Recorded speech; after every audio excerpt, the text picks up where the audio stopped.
Manchester United have made contact with Bayern Munich for Mathys Tel as the player wants time to decide his future. Geovany Quenda will join Manchester United in the summer. Rashford refuses to take a pay cut to leave this winter. Man United are talking to agents to remove Casemiro before Monday's transfer deadline, and Malacia loan exit. All this plus more in today's video as we run through all the latest Manchester United news and transfer news that will keep you right up to date with everything. Welcome to Man United Review. My name's Jamie. Before we get into it, smash a like on the video and let's jump straight into it. So first of all, give us your thoughts in the comments below. What did you think of last night's match and last night's performance and result? I actually thought it was a kind of good away, European kind of win or performance. We didn't have to go there to win. We had to go there to not lose to qualify in the top 8, which means we have that kind of 2-week gap. We don't have to play like a qualifier. And I thought first half was very kind of, a bit slow and methodical. Had a couple of chances, but then second half turned it on. And, I actually thought we actually played some nice football towards the end of the game, whether that was because we made the substitutions with Ahmed and Garnacho coming on, but also, whether Steaua Bucharest were, tiring. I think Amrin alluded to that in his press conference after the game as well. But overall, jobs are good through in the top 8. So yeah, you can't ask for more. Can't ask for more than that. And it's 3 wins in a row. And in a really, really shit season, you've got to take these small victories when they come, because we've not really had much to cling on to, have we, for up until now. But Manchester United, the only team unbeaten in Europe. 72 teams have competed in the UEFA Champions League and Europa this season. Only 1 team is unbeaten. I'm taking that, as I mentioned, the small victories in a very shit season. You've got to look at the kind of positives when they're available to you.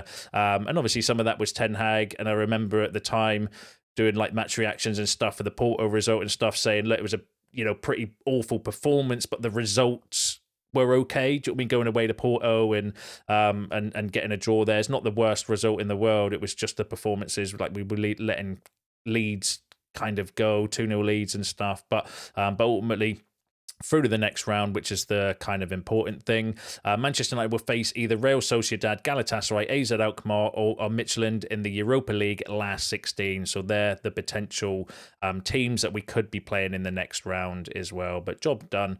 It gives us that kind of 2-week break, which Amrin's been crying out for, kind of saying, well, we need time on the training pitch to help the team improve and stuff. So it'll be, it's really important for that and rest the players and kind of hopefully kick on for the rest of the second part of this season, because it's been pretty bad so far, hasn't it?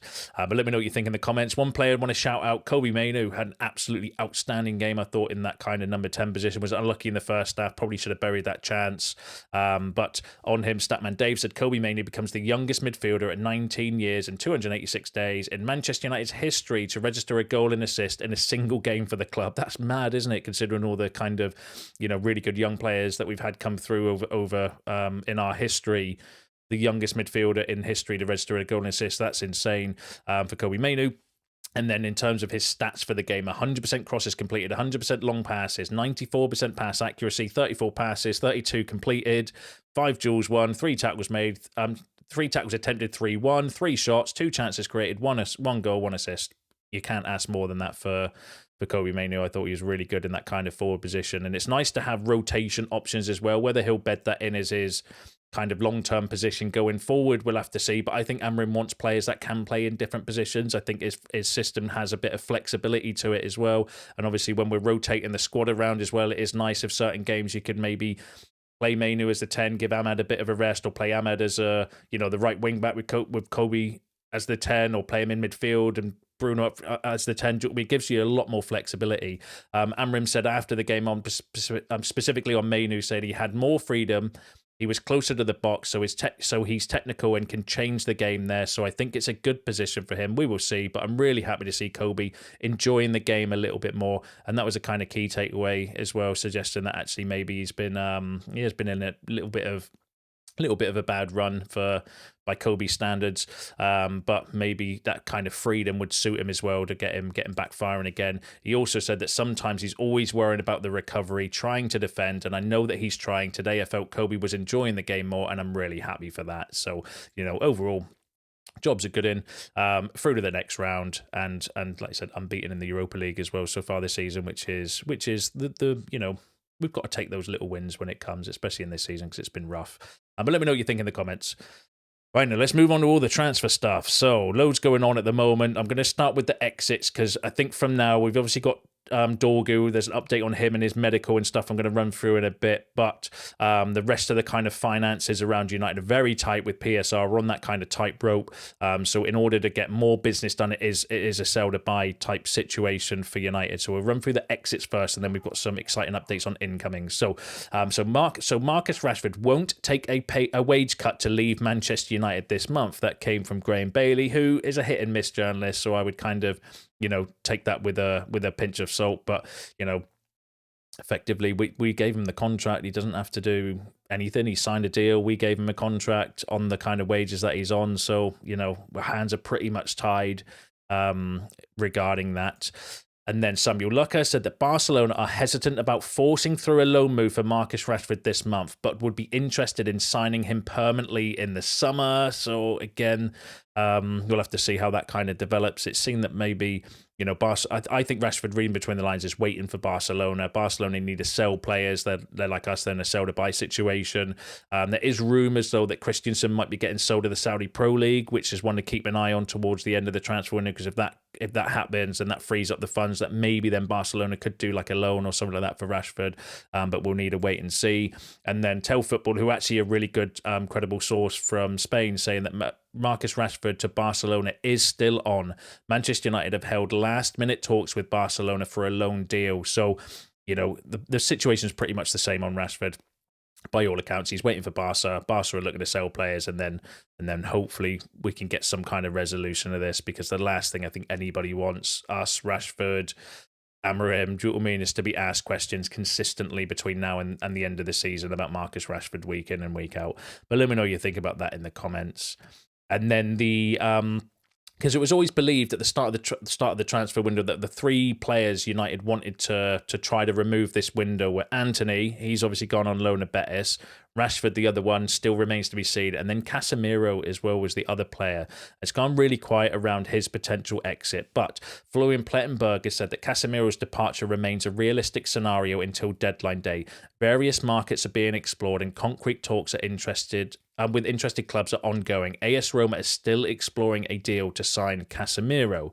And then Samuel Lucker said that Manchester United have engaged several agents to try to sell Casemiro before the transfer deadline day. So United are trying to remove Casemiro, and again, that would give us a lot more wiggle room, not in terms of like the money we would get, because it's going to be probably a loan, I would imagine, or a very small transfer fee, but the freedom in the wages will then help us potentially bring somebody in on loan. Obviously the talk is about Mathys Tel, which we'll go through in a second, but that does really kind of help us with PSR and stuff as well. So it looks like those are two deals that could go down to the wire.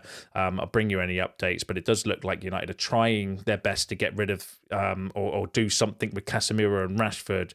But the problem always comes down to the wages and the stupid contracts they were kind of given, or the excessive contracts that they were kind of given. I mean, I don't blame United for giving Rashford a new contract at that time, but the wages that we kind of gave was just absolutely extortionate for the kind of, well, for the club, and that it kind of ties them in and they don't have to move. So it's one of these, isn't it, with the wages? And just remember that as well. So one of the people that gave them the wages or sanctioned it was Joe Glazer. Now, according to Samuel Luckhurst, Joe Glazer is still actively involved in Manchester United transfer plans. Sources have confirmed that Glazer remains the right to sign off and veto deals, even though Sir Jim Ratcliffe assumed control of the club's football operations with his 27.7 minority stake last season. So let's not forget, we still are owned by the Glazers. They are the majority shareholders. They own the football club, and they are still in the decision-making position as well when it comes to signing off transfers and stuff. And we need to kind of remember that as well. But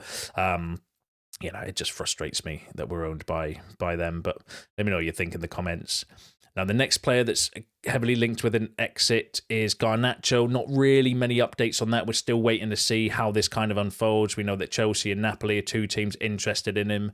Ben Jacobs said there is a realistic chance that Alejandro Garnacho leaves United before the transfer window closes. Keep an eye on Chelsea right until the end. And then Graham Bailey said that Manchester United are refusing to rule out the prospect of Alejandro Garnacho leaving Old Trafford before Monday's transfer deadline day. I would say, both of those are kind of hitty-missy journalists, but, there's no smoke without fire. And we know the situation with Garnacho. If Chelsea and Napoli are there, if they make like a big bid, maybe United would consider it if Garnacho wants to leave, although the later it goes, and his performances on the pitch as well, actually recently, like I wouldn't sell Garnacho personally, but we'll wait and see what happens. Let me know what you think in the comments.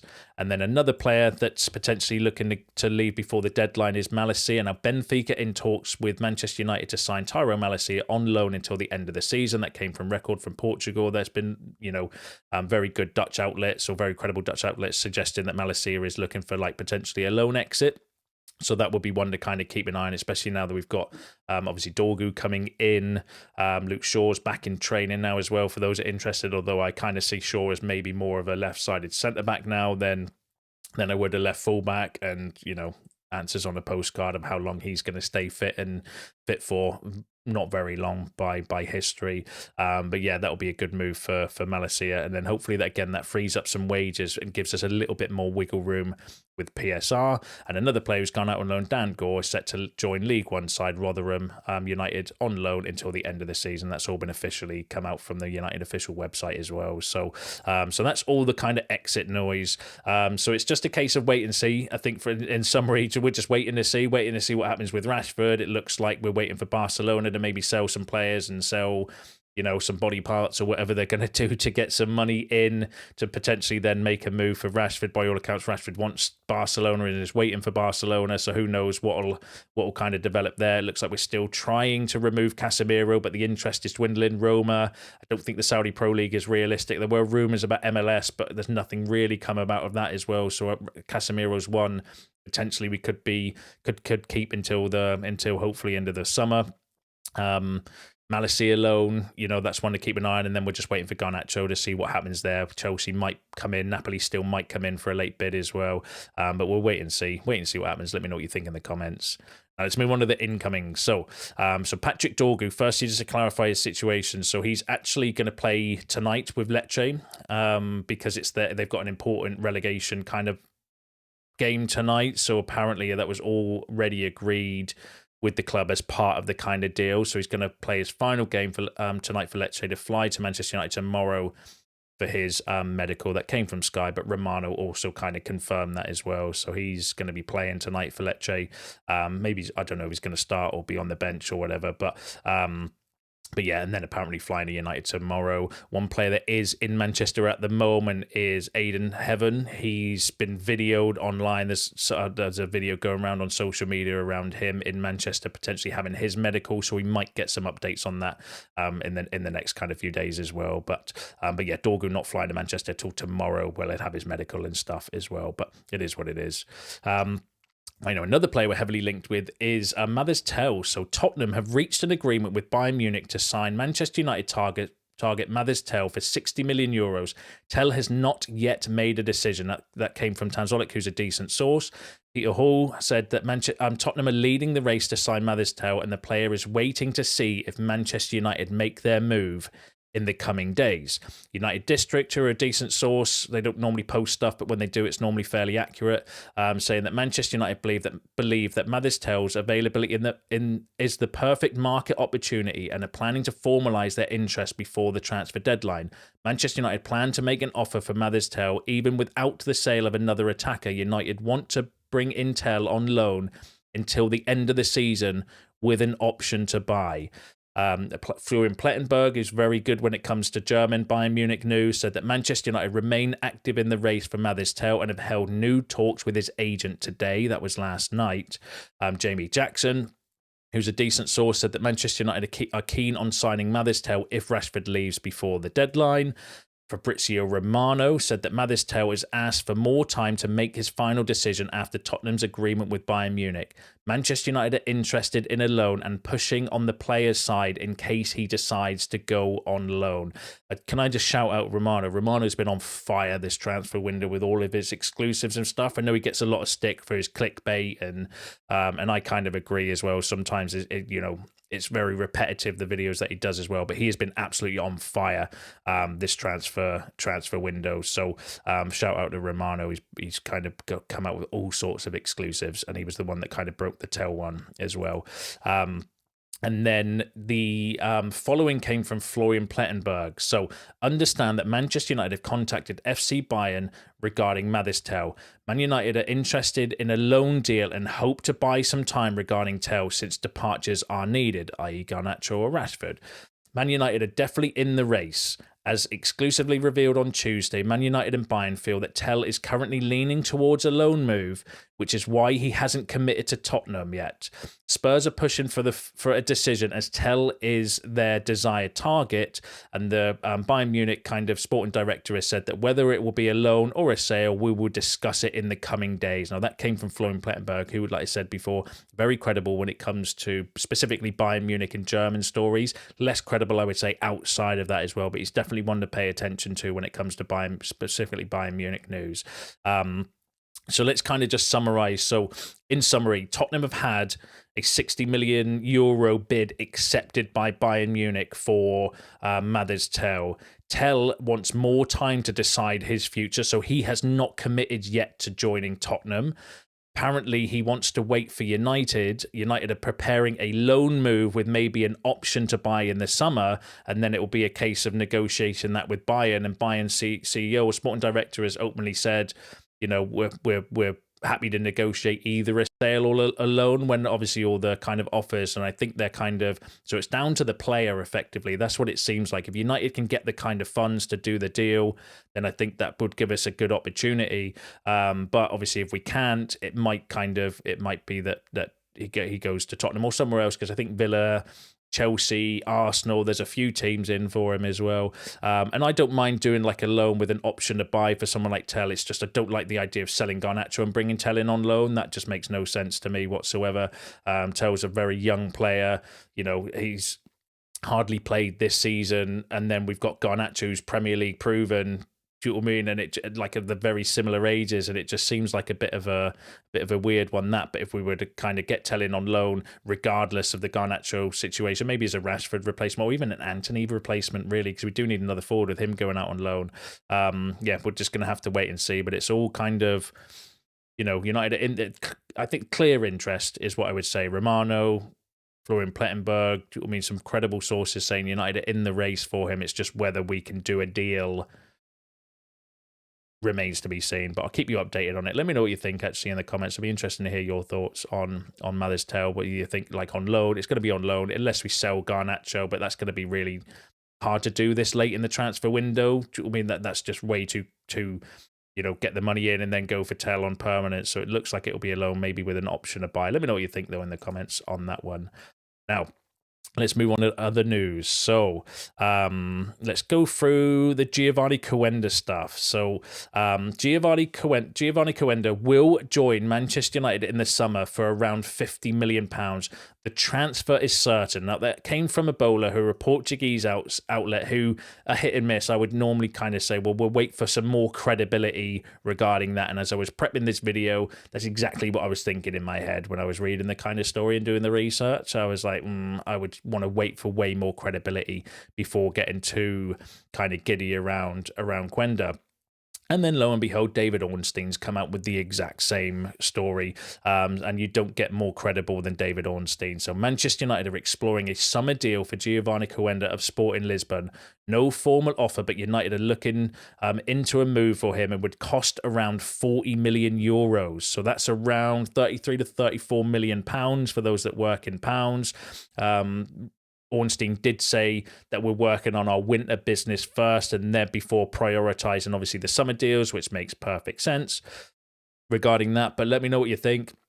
You know, you'd like I said, don't get more credible than David Ornstein, suggesting as well and kind of confirming the Ebola report about United going for Quenda in the summer, around 40 million euros, 33 to 34 million pounds. That would be really good, wouldn't it? You'd kind of have a really good like back five then, really, when you think about it, potentially with, we'll have to wait and see how the players go, right? But if you look at it in terms of numbers, you'll have Dorgu, Leon, as your kind of potential left backs, although Leon's question mark around how he'll develop. He might go out on loan. You know, but potentially you're going to have Dorgu as your left kind of wing back, and then Aiden Havens come in behind Martinez for the left-sided. You've then got De Ligt and Maguire for your centre-back position, Lenny Yoro, Mazraoui for your right-sided, and then Dalot and Quenda, or Quenda and Ahmad maybe for that right wing back position. All of a sudden, you kind of got good options there, and good young options as well, where you've got some players that are maybe ready for now, and then some players behind them as well that are young up and coming. Remember, I've mentioned this from the Muppeteers the other day. We're saying that's the kind of model they're going for, where rather than having older, experienced players as your kind of backups, like a Casemiro or an Eriksen, for example, they want young players that are hungry to go through, and that's going to drive competition, I think, for the team, and that would be really exciting for me. And he's a very, very highly regarded player. Whether we would be the only team in for him, who knows? But obviously, clear relationship with Ruben Amorim, I think, would give us an advantage. But yeah, let me know what you think about that in the comments. And then another player that's been linked with us for a while, and then it went really quiet, and then it was looking less likely he was coming, is Naipan. So Sevilla Naipan, now expected to stay at Rosenborg for the rest of the season. He didn't reach an agreement with any clubs interested in him. So that's interested, again, from David Ornstein. Kind of saying that Naipan hasn't agreed. Remember, Man City were looking at kind of getting him and then loaning him out. Arsenal very interested in him as well. He is, by all accounts, a boyhood United fan. So whether there's something in there are some rumours circulating on social media around, you know, potentially he's been kind of swayed by United to say, well, stay and we'll go for you in the summer. So that might be one to kind of keep an eye on as well. But that's really interesting that he's had the opportunity to maybe go to another team in the Premier League and across Europe as well, but he's decided to stay. You know, let's see what kind of happens with that one. But let me know what you think about that in the comments. Let me know what you think about all the other topics discussed in today's video, because that's you all up to date with the latest Manchester United news and transfer news. Don't forget to smash a like on the video on your way out and subscribe to the channel if you are new. See you in the next one.